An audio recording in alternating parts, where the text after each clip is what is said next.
1075 WGCI, the Show's #1 for hip hop and R&B, Chicago, and Zach Book. And I've got a special guest in the building with me, my dog, Solo the Dweeb. What up, brother? Hey, how we doing today? What's up, Chicago? How you feeling, dog? Man, I'm feeling great. You know, I gotta say I'm pretty tired because, you know, your boy been working overtime, but it's feeling pretty good. It's good to be in the building. That's what's up. You working overtime because you getting it in, man. You do a lot. You're an artist, bro. You're a model, artist, developer. True. How do you balance all of this, bro? Man, honestly, I've always had an easy time juggling things. You know what I'm saying? Like handling multiple things at once. So I definitely think, even though I always like to balance my craft and make certain things more of a priority than other, I also think it's important to tap into other talents and stuff too. So, and I've just been like, you know, just growing older and doing more stuff, I've been realizing I really got a knack for certain stuff. Yeah. So, you know, you know, in America, you know, if you do something good, you know, you need to learn how to make money off of it. So Facts. I think I just got to figure out better ways to make it black and white. And, you know, we're in the 21st century, so, you know, the old model is out the window. Yeah, you know, the old model of like you gotta go to school and things Yeah. like you. If you really know like the ins and outs and know what you're talking about, you can really get your stuff certified. And I think that's stuff I can like really have resources and friends that can help me figure that out. Facts, man. So how did you get into artist development?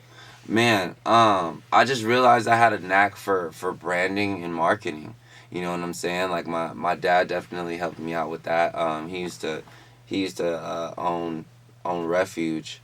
Oh, Which, okay. yeah, before that it was like a jazz club. It was called like Close Up 2. It was it was like a really hot jazz club, and my dad like had me and my older brother do like marketing and go around. Like when Juggernaut first came, we was passing out flyers for them at Lollapalooza and stuff, dope. like as like a marketing thing, and it grew, and like I just kept using it more subconsciously as like a talent wise, and now I'm just kind of like, yeah, I need to really learn how to like make bread off of that and stuff. So like I learned how much I had a knack for like really helping with like branding and artists really like developing depending on their sound, and you know what I'm saying, unique to their sound too, not like a type of standard, you know, but really help their artists like live further in their uniqueness, because you know that's really what makes artists like, you know what I'm saying. Yeah, it takes That's what like, it takes. It definitely takes good lyrics, and it definitely takes like a lot of hard work and dedication as well, but it also takes like, you know what I'm saying, the right way to present your things. Yep. And that's what I try to do, and just try to make easier both just in the booth and out. Yep. That's super dope. How would you describe the type of music you make, though? Man, I feel like that's always a difficult question for me, because I make so much different music. Like, you know what I'm saying? The first thing I learned how to do was freestyle. So you know, and that was always like a versatile thing for me, like just learning different topics and learning different ways that I could freestyle and stuff. So, you know, my imagination is one of my biggest tools, you know, and every time I hear a beat, it's like they're telling me a different story, and you know, it's just about how you piece it together and what it says. I've never heard nobody say that. Really? My imagination is one of my biggest tools. Yeah, I think as like an artist, like, you know what I'm saying? I think as an artist and anybody who's a creative, like, that's their biggest tool, because, you know, and we limit our imagination. Right. By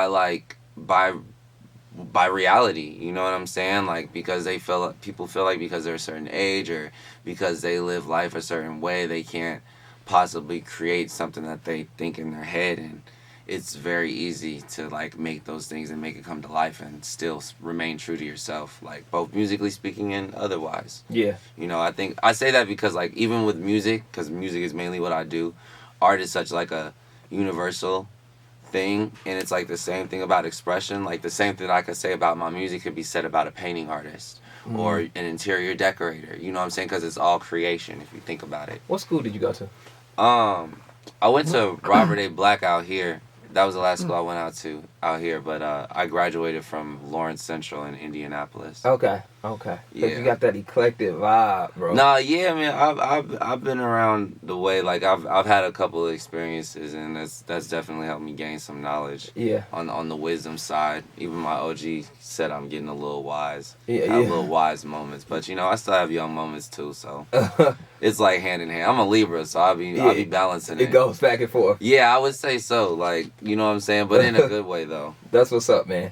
So how do you think you stay relevant in pop culture today? You know what I'm saying? You see so many artists, like they have this big blow up, they come straight out, You know, they're doing they're killing it for a while, and then it's just. I mean, it's a little difficult. Like, definitely, like, being in the market as embracive as Chicago, because, like, you know, we've set culture like on fire times and times again, and we've put a lot of things on the map, but a lot of that is kind of like a disadvantage and as well as an advantage for certain artists, you know what I'm saying? And I would say, well, for my caliber examples, you know what I'm saying, for me, the artists like me, Boom Man Forever, you know, Kingpin Brew, like artists like those, it's a little bit harder to make certain music hit, not because it's not a good song, it's just because it doesn't match the demographic. And, you know, unfortunately, like, you know, the demographic of the drill scene is really what's more prominent and things more in that realm, which isn't a bad thing. Yeah, of course. Like, and things grow over time, but you got to understand, like, you know, we're not getting any younger. So, like, you know, we have to, and the way I think about it, you know, as I'm not getting any younger, so I have to just look make at Chicago. what work right now I look at Chicago a little different. I look at it like if you can grab any type of artist out this city. That's what makes it unique. It's possible. Makes it unique. You got to understand, like, you know, the Brat is from Chicago. That is true. She's not like necessarily drill. Chance. Yep. Common. Yep. You know what I'm saying? All these people who have unique styles, but could still be it needed that certain type of breakthrough in order to do that. Like, even I feel like when Chance like first came through, it took a minute for people to really adjust to his sound. Now not the local beat of people, like the open mic kids and like certain people of the South Side and stuff that he was able to like to round up. He was able, and people he used to go to school with, you know, he definitely used that to his advantage, you know. But to really get him like past that barrier, especially like to like the hood and to like the rest of Chicago and even the world, you know what I'm saying? He definitely needed like a certain type of boost to do that, especially for his unique artistry. People just like you've named, Common, you know what I'm saying? Kanye West.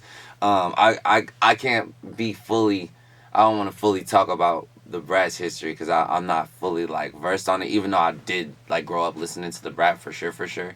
But, you know, it takes like a different, and like the more as time progresses, because like the industry out here is so kind of like, it has authenticity in it, a lot of elements of authenticity, but it also has a lot of inauthenticity as well. You know what I'm saying? So it's like, it's really like clout tokens and Hollywoodish, you know? So like people don't really like, you need like certain like validation or certain things, even though you can make really good music. Like, you know what I'm saying? You would need certain like validation or certain things in order to get to the next level. I don't know. But it ranges. Like I said, it ranges. You know what I'm saying? It depends on just like that artist as well and what they can utilize at their own hands. But that can only go so far, locally speaking. I mean, with those issues that you brought up, I just feel like those are universal issues that every artist from any city would have to deal with. You know what I'm saying? Getting past a certain point other than your niche following. You know what I'm saying? I don't think that's just something that Chicago is a problem in Chicago. I actually think it's better in Chicago because in Chicago you have a different range of artists who have made it successfully to a commercial level. As far as I look at other cities like Memphis, it's only the street dudes. You ain't got no eclectic nobody out of Memphis. You know what I'm saying? You ain't got no eclectic people out of Atlanta like that. Maybe Outkast. You know what I'm saying? But then where do you go to find that? They got like a certain thing. I think Chicago is probably the most diverse city where different artists can come out and pop. Right now, it's just the drill sound. It's so heavy that's true. Because Dirt got it on fire. Yeah, right and that's fair. You know, like I said, it's all about like, you know what I'm saying, using what works. And I just feel like with the city, it's more about using what works in adapted versions of what works. You know what I'm saying? Because we've definitely like manifested different styles since the drill movement. Like, you know what I'm saying? Like West Side Step has been like Pronto Spaz Out. Yep. You know what I'm saying? And all them. Like that's a totally like it has drill elements, but it's not. Yeah, shout out to Pronto, but it's not like, you know what I'm saying? It's not drill music. You know what I'm saying? Right. It has a different type of bounce to it, a different type of flow to it. So that's not completely trying to count out the different, the diverse pieces of music, but it's certain about like outside of what you can organically make pop to yourself, like, you know what I'm saying? Because sometimes it's not always that simple, depending on how your layout is and what you have utilized, and also what you know. Do you think you gotta leave though? Let me ask you that. Do you think you gotta leave Chicago? I think it's a combination of leaving. I think it's a combination of leaving as well as making sure you're still doing things like prominent in the city.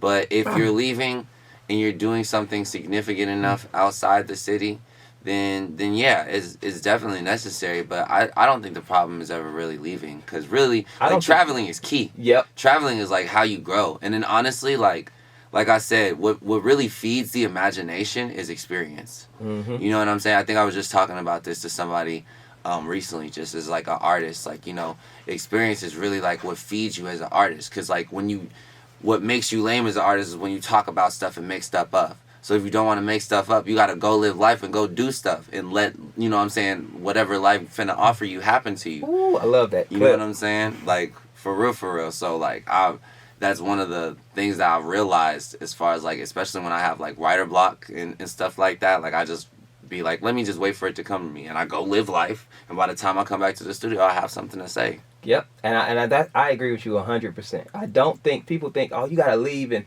move. You don't have to live anywhere else. You have to travel. Yeah. People have to see you leaving the city, doing Multiple other stuff in other places. Now, do you have to live there? I don't think you have to, in my opinion. You know what I'm saying? It depends on, it really just depends on your game plan, I would say. It's about what aligns with your game plan and coincides with what you want to do. Because, you know what I'm saying?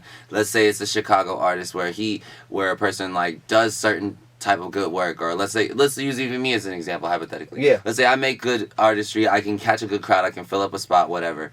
But my music would probably do a better chance in Atlanta or like Louisiana and really like thrive out there, hypothetically speaking. Then it would be more advantageous for me to move out there and like set up shop out there. You know what I'm saying? And eventually, of course, there would be traveling back and forth to the city. That's why I try to do these other independent entrepreneurial things now. Like, you know what I'm saying? Even like promoting and throwing events. I want to keep those things going, so I always have reasons to come back to the city and enjoy my city, because I love my city. And I never really want to give up on my city. If anything, like, once the bag's secure, I want to bring that back to the city, and so we can like start that cycle, because that's something no one's done. Like, no one's left the city, got a bag, and then came back. You know what I'm saying? Sometimes, half the time, artists can't come back. They can't. You know what I'm saying? Like, artists can't even come back. So one of my biggest like aspirations is to take the bag, secure it, and come back with it in a big way.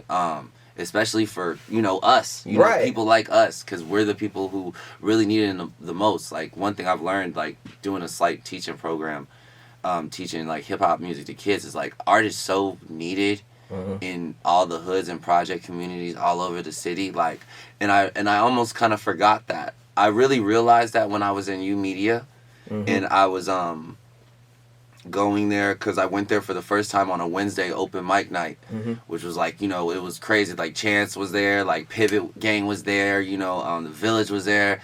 It was Wednesdays was like, it was like a preteen club for real, because the turnouts were so real, the energy was so real, and like just the respect and the safe space like value was so real, and Brother Mike really helped preserve that. Yeah, you know, and it became it's necessary though. And I never knew how necessary it was until I went, because like ever since that point I would like beg to go to Chicago, like, yo, when are we going back like to the crib? I need to like go and like develop, because I'm like, it's a studio. There's so many ways I was able to develop my skill and sharpen my sword, and I'm like so grateful for that. So it makes me realize even more, especially in this current age, because like the age of open mic ain't really busting that much no more. You know what I'm saying? YCA ain't really busting that much no more. U Media is practically like a ghost town, and we really need to bring that back, especially for, you know, the African American youth, because they, like, art is really needed as in forms of expression, because that's why so many people really choose to rap, because like, and do music, because like music is one of the like,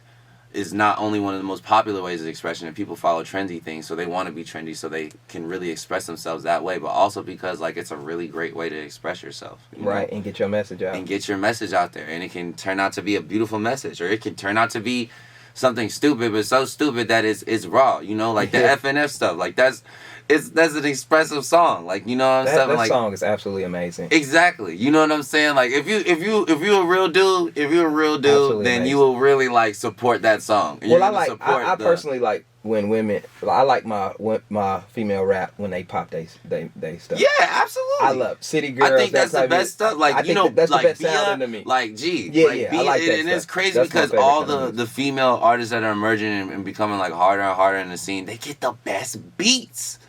They get the best beats. Like, I be listening to it and I be like, man, I need to do a cover to that. Like, you know what I'm saying? Like, I've written a cover to Jobs by City Girls before because the beat was just like so intense. So I really liked it, and like I really was able to write some good covers because the beats be they like went thumping. crazy on that too. They really did, no lie. I want to ask you about your performances, man. Yeah. People say that you just give a hell of a show, like when you go on stage and you go all out. How important is the performance? Speak on that real quick. It's everything. It's really everything. I think it's just from trauma of times I've bombed performances, and like it's been a few, but it was more like in my younger years, and I just told myself like, nah, man, like never again. Like I've like forgotten my lines and done stuff like that. I'm just like, nah, I can never go out like that again. And I really like strive to get my performance etiquette. Like it's years of practice and like things right now, which is why I can do it like effortlessly now, because it's all just like more like routine now. You've been putting in the work.